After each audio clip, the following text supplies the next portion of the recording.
Hey everyone, I'm Soorya Ramesh. And I'm Ravi, and you're listening to Two Brown Accents. Today we're going to be talking about investing, 401ks, HSAs, everything about investing.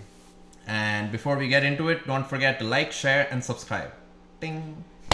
So, before we dive really deep into it, let's talk about why you should invest. Why don't you just leave money in a savings account? That's basically investing, right? In your future. No, it's not, because if you leave money as is, it's kind of like if you're not moving forward, you're moving backward. That's exactly what happens to money, right? Over time, things get more expensive. Exactly. Over time, there's inflation. And if you have $100 today versus $100 tomorrow, the money was more worth it today, because tomorrow with $100 you can only buy so much. Right.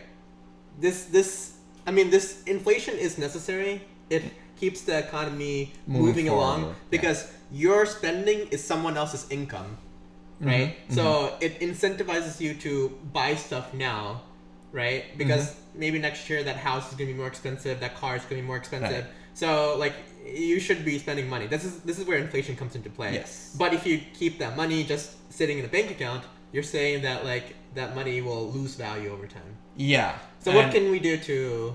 Well, that's why you obviously invest. Yes. Investing is the key. Yeah. Invest in what?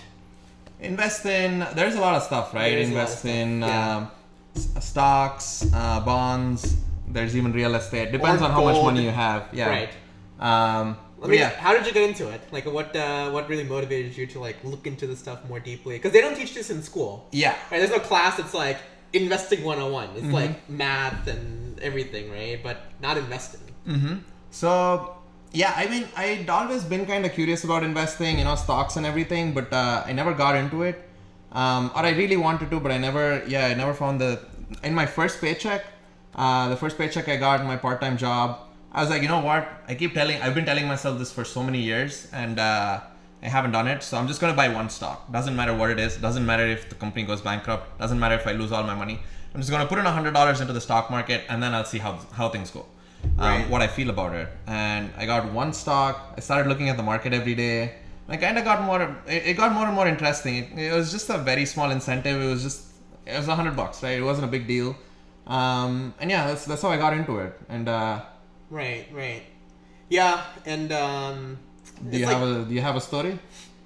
Mine was a little bit less, I guess, it was all at once kind of, right? So I wasn't looking at investing in particular stocks or something. I was just trying to be better with my money. Mm-hmm. Growing up, I was told that you should save your money, plan for the future. So of course I had a savings account, right? So most of my money was in cash, just sitting in the bank. It was earning some interest. But I also talked to people who started working, and everyone who's working has a retirement account, right? 401k, which we'll get into in a second. But everyone's basically an investor, right? So whether they like it or not, everyone has money in the stock market. Yeah. So I wanted to better understand what that means for myself. And I do think the more you understand money and how everything works, the more you can make the best out of your money. Exactly, right? You're not just passively, just default check mark. Yeah. Right. You'd be more active with it. Yeah. But not too active. I think there's a line where you can get too obsessed with it. At which point it becomes a second job, and then that adds more stress to you more than you investing and making money. It starts becoming much more stressful in your life. It should be mostly passive, but I would encourage people. This is what I follow. I try to invest in long-term bets, right? I look at a company, and if their roadmap changes significantly, which doesn't happen usually, right? They usually have a multi-year plan and the growth, right? So if you believe in the plan for that company, that's when you invest. You don't invest just because that company is doing well today and not tomorrow something else happens, right? That's called day trading. Yeah. So I would strongly advise not to day trade, because you'll be constantly looking at stocks and then. I had a phase where I kind of did day trading. Right. I think we all do. In the sense, just a few dollars. I'll make a few dollars profit to feel happy about myself. But no, after a point, it just felt like it got too hectic, and I didn't even get that into day trading, and it felt it was hectic. Right. At that point, I decided, hey, if I'm buying a stock, it means I believe in this company. It's a long-term thingy. One day in my life, if I need this money, or if I'm assuming there's going to be a lot of profit, and that's all there is. But once I drop my money in this, once I invest in a certain stock, not really do I change my mind, or I'm in a, I don't necessarily sell it short-term. Yeah, exactly. And that actually is important too, not just because of the like volatility. There's a saying that goes, time in the market is always better than timing the market. Right. Oh yeah, I've never heard of that. But that's pretty cool. Yeah, I agree. Yeah. And also there's this other thing where if you have short-term gains, you pay more taxes on it. Whereas if you hold it for at least a year, you pay long-term capital gains tax. Right, and so you save a lot of money on the capital gain taxes, which is great. All this investing stuff, it all comes down to taxes actually. And this 401k, Roth IRA, HSA, all this like acronyms that get thrown at you, it all comes down about how you're actually saving on taxes. Right. So 401k is pretty much just your retirement fund, which is, what do you say? It's pre-tax. It's pre-tax. You drop money to a 401k investing firm, and then you choose how much money goes into stocks or bonds based on risk quality. And let me break it down a little bit more. So when I say pre-tax, basically you pay taxes on your income, right? You have a job, whatever you earn, you pay taxes to it, to state and federal government.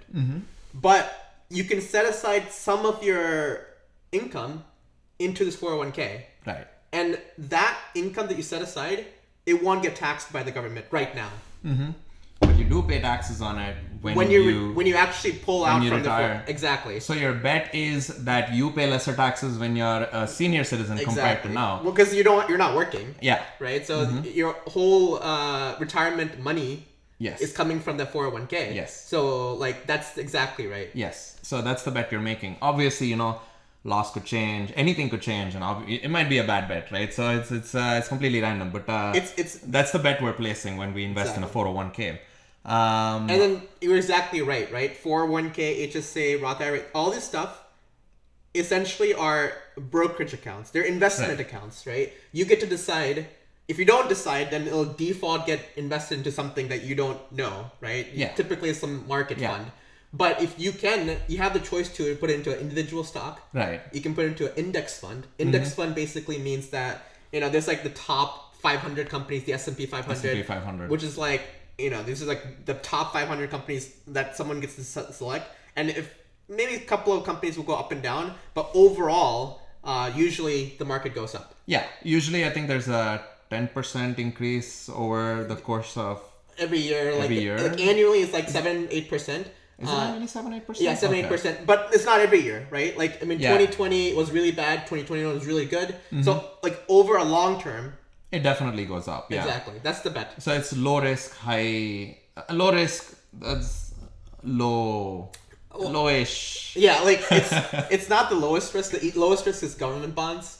Right. Okay. Which we're not going to get into all the nitty gritty. Yeah. But just like just the motivation of why you should invest and why you should start looking at this stuff is what we're trying to encourage. Yeah. Here. Also, like if you want to invest some money in a stock and you're kind of confused as to individual stocks, which one is really difficult, then you can just invest in an ETF, which is an index stock, which is S&P 500, for example, is the top 500 companies, and each of them are weighted based on how high up the company is in the Fortune 500. Exactly. So that just means, you're betting that the top 500 companies are going to continue doing great. Yeah. Which is a pretty easy bet, right? Yeah. Like they are probably going to continue. They're doing something right. That's why they're top 500. Exactly. They're just going to continue.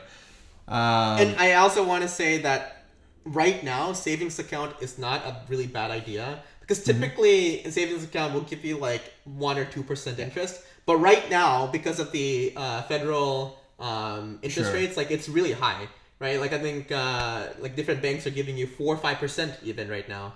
Oh yeah, there are certain So agreed. that's like a no-brainer almost right now, right? Like you still have to pay taxes on that gain, the interest you gain on that. But if you are like cash is king, that's another saying. And I learned that by playing Monopoly. But yeah, go on. It's a king not because of the cash itself because it gives you options to do stuff. Right. Right. If you see that real estate has been like going down, and if you want to now stop trying to buy it, it's king because you get to do something with the money that you have. Yeah, I think an easier example is, let's say all your money is pretty much in investments. Suddenly the markets crash. Yeah. Right. COVID happened 3 years ago.